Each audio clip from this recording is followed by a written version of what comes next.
어제 말씀에 이어서 오늘 본문 말씀도 레위기서 1장에서 6장에서 이미 설명한 5가지 제사의 중 제사장의 직무와 역할에 초점을 맞추어 다시 설명하고 있음을 오늘 본문에서 살펴볼 수 있습니다.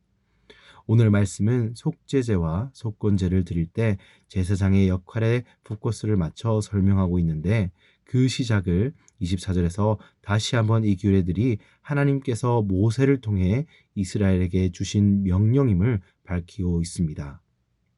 이 명령은 지금까지 저희가 묵상한 레위기서 말씀 중에서 벌써 4번째 반복되고 있는 말씀입니다.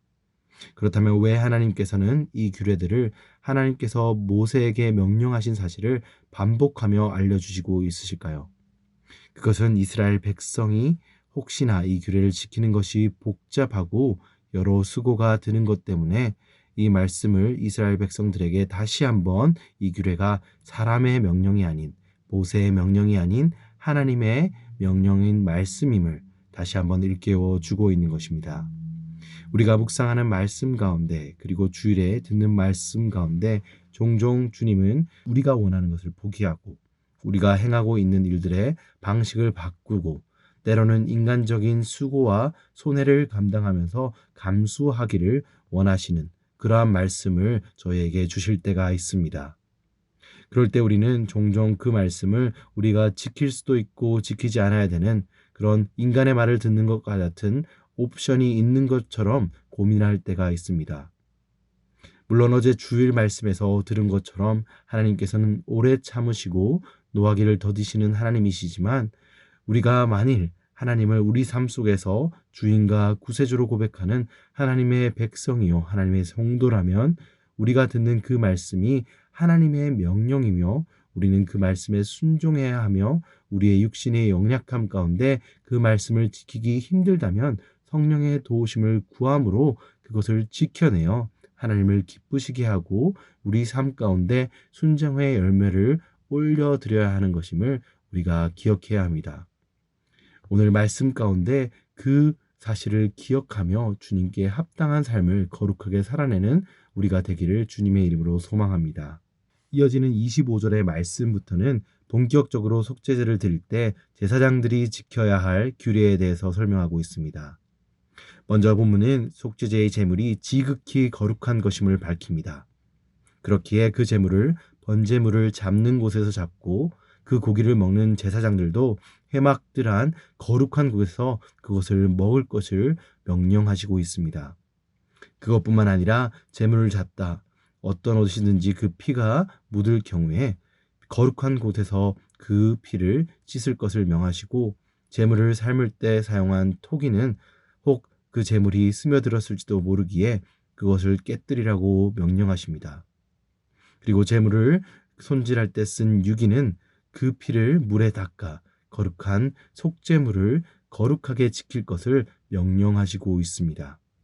그리고 남제 제사장은 그 제물을 먹으나 30절에서 제사장의 죄를 위해서 성소에서 속죄제로 드려진 것은 먹지 못하게 함으로써 하나님의 앞에서 죄를 사함 받기 위해 드려진 제물은 온전히 하나님께만 드려지고, 그리고 그 제물, 거룩한 제물이 부정하게 되지 않기 위해 이 명령들을 그 제사장들에게 하고 있으심을 우리는 본문에서 살펴볼 수 있습니다. 이 속죄제의 제물에 대한 규례를 살펴보며 우리는 얼마나 우리의 죄를 위해 돌아가신 예수 그리스도의 십자가의 보혈과 그 보혈의 은혜를 소중히 우리 삶 속에서 생각하고 있는가 되돌아볼 수 있는 기회로 삼아야 할 것입니다. 모든 것을 하나님께서 명하신 거룩한 곳에 두고 또 토기에 스며든 것까지 계산하여 그 제사물의 성결을 지키라고 명령하신 것처럼 우리의 삶 속에서도 예수 그리스도의 은혜를 우리 삶의 가장 귀한 것으로 모시며 우리의 삶의 곳곳의 영역에서 우리를 구원하신 예수 그리스도를 우리 삶의 가장 우선되는 가치로 모셔드릴 수 있는 우리의 성도들의 삶이 되어야 할 것입니다. 이어지는 말씀에서 속건제에 대한 설명도 이 속건제가 드려지는 제물이 지극히 거룩한 것임을 밝히며 시작합니다.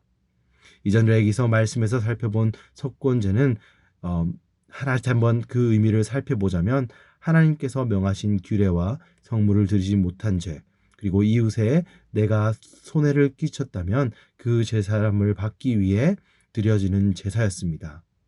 그리고 그 제사를 드릴 때 피를 사방에 뿌림으로 그 제물이 나를 대신에 온전히 죽고 내 안에 있는 욕심과 탐욕을 뜻하는 내장과 콩팥을 태움으로 하나님 앞에서 거룩을 회복하라는 뜻을 가지고 있습니다. 또 이 제사를 드릴 때 쓸모없는 부분을 태우는 것이 아닌 가장 영양이 많은 기름과 내장을 태움으로써 하나님께 가장 귀한 것을 올려드림으로 죄로 인한 문제가 생긴 하나님과 나의 관계를 회복하라는 하나님의 뜻이 담긴 제사임을 우리는 이 본문에서 다시 한번 리마인드 할 수 있습니다.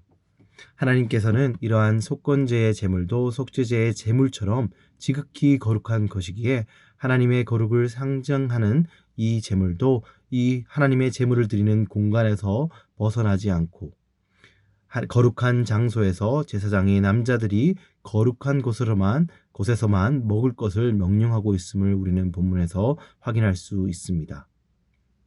이 속죄제와 속건제가 거룩함을 잃어버리지 않을 것을 주의하고 있음을 오늘 본문의 시작 말씀부터 속건제의 말씀을 설명하고 있는 본문의 중간 부분에서도 우리는 살펴볼 수 있는 것입니다. 우리의 생활 가운데서도 이러한 거룩함을 잃지 않도록 그리고 우리의 거룩함을 지킬 수 있도록 우리 삶 속의 행동과 말 그리고 우리의 삶의 방식을 하나님이 원하시는 그리고 하나님을 기쁘시게 하는 거룩함이 우리가 모이는 신앙 공동체의 생활 안에나 혹은 교회 밖에 우리의 개인의 일상생활에서도 사라지지 않도록 오늘 말씀을 묵상하며 점검할 수 있기를 주님의 이름으로 소원합니다. 마지막으로 오늘의 말씀에서는 속건제와 속죄제의 번제, 소제, 그리고 드리는 모든 제물에 남는 것을 공평하게 제사장들이 균등하게 나눌 것을 명령하시고 있습니다. 이스라엘 지파 중 유일하게 유업을 받지 않고 하나님의 성막을 섬김을 감당하는 레위 지파인 제사장들에게 하나님께서는 그들의 생계와 필요를 책임지실 것임을 오늘 말씀을 통해 다시 한번 말씀하시고 있는 것입니다. 하나님의 뜻대로 사는 것 그리고 하나님의 나라의 확장을 위해 공동체를 섬기고 교회를 섬기고 우리의 일상생활 가운데 삶의 우선순위를 하나님을 처음으로 두는 일은 많은 노력과 혹은 손해를 감당해야 할 때도 있습니다. 하지만 공중에 나는 새와 들의 백합화도 돌보시는 하나님께서 우리가 하나님의 나라와 의를 먼저 구할 때 우리의 필요와 부족함을 채우실 것임을 믿음으로 의지하고 믿어야 합니다. 그런 믿음을 가짐으로 하나님의 거룩하신 성도의 삶을 살아낼 수 있는 하나님의 거룩한 백성이 될 수 있는 그리고 일상생활에서 그것을 보여줄 수 있는 우리 모든 오렌지 한인교회 성도분들이 되시길 주님의 이름으로 축원드립니다.